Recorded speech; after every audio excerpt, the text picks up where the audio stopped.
Hello, my name is Tim Meunier, and I'm the Director of Music Ministries here at the First United Methodist Church of Jackson, Michigan. And this is Food for Thought for Friday, July 17.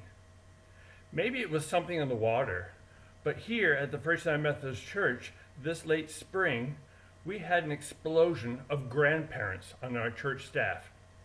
Jackie Livesay's family got the ball rolling as they welcomed their first grandchild, little Uma Ellen, who was born on March 13th in New York City.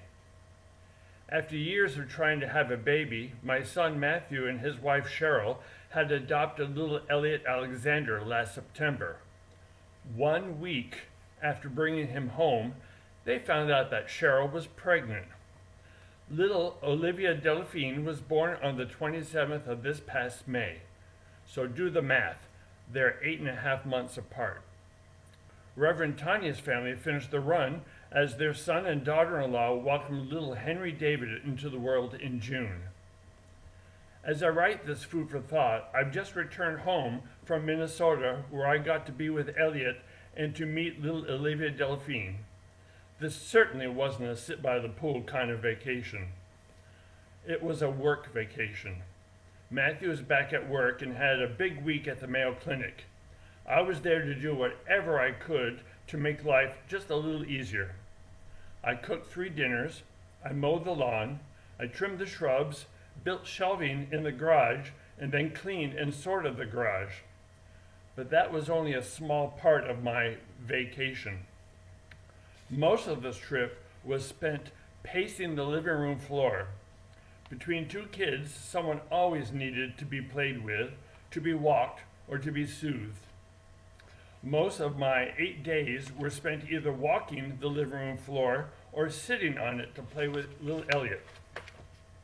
As tiring as that all sounds, and it was, I want you to know that after a few days I started humming, "Be it ever so humble, there's no place like home." After 8 days, I discovered just one of the many benefits of being a grandparent. You get to go home. But the one defining moment of this trip was on Father's Day, my son's first Father's Day, and my first Father's Day as a Pepe. Meme and Pepe are the French-Canadian words for grandmother and grandfather. So at long last, on this Father's Day, I was a Pepe. It seems that of all days, Elliot picked this special first Father's Day to be fussy and whiny. He just wasn't going to be happy and he refused to nap. Finally, in desperation, by early afternoon, I said, "Let me walk with him outside." It was a beautiful sunny day with a nice breeze. We walked around the gardens and we looked at growing things, because that's what this Pepe does.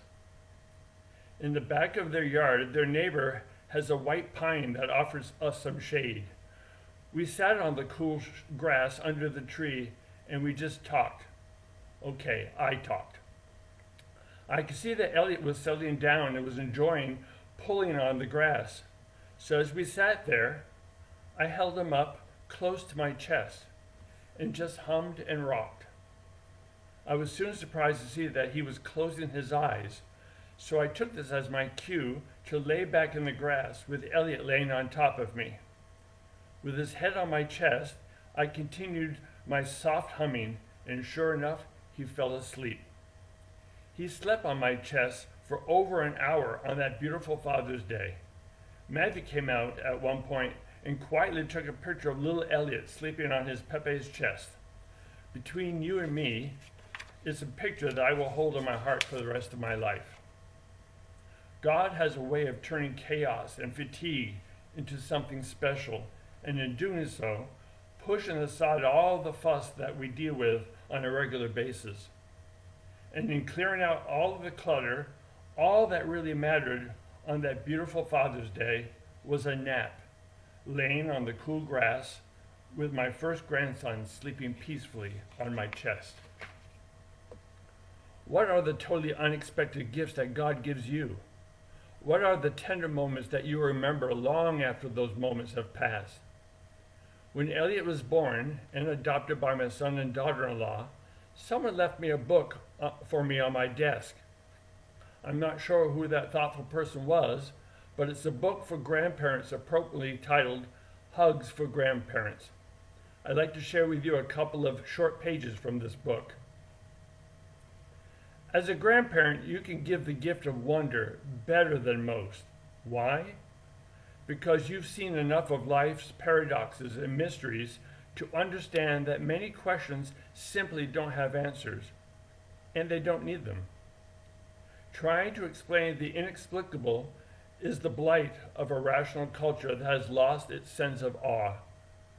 Grandparents know that gazing at the stars and wondering what's out there is an activity worth sharing. Grandparents and grandchildren can share the wonders of a newborn baby, a field of wildflowers, a spider's web, or a soap bubble. Part of the innocence of childhood is the ability to marvel at God's creation and all of its creatures, including ourselves. One of the greatest gifts a grandparent can give upcoming generations is a wide-eyed gaze that marvels at sunsets and sunrises, caterpillars and butterflies, falling stars and autumn moons. As a grandparent, you can help preserve the innocence of your grandchildren, but there's a cost. You will have to give up all shreds of cynicism that may have crept into your heart, and you will need to open your eyes to the wonder of the world as seen through the innocence of childlike faith. Maintain your sense of awe. Gaze often at sunrises and sunsets. Meditate frequently on God's majesty. Grasp the wonder of creation and share your awe for an awesome God with your grandchildren. Now, isn't that a great reminder for all of us? If you open yourself up to the wonders of God's majesty, you'll be rewarded in so many ways. And if you share these wonders with the children in your life, then they too will see the world through your eyes. What a wonderful gift that is to share. But maybe even more important is that it certainly wouldn't hurt us to see the world through the eyes of children. And that is certainly food for thought. We hope that you'll join us in virtual worship this Sunday. Come with wonder in your eyes.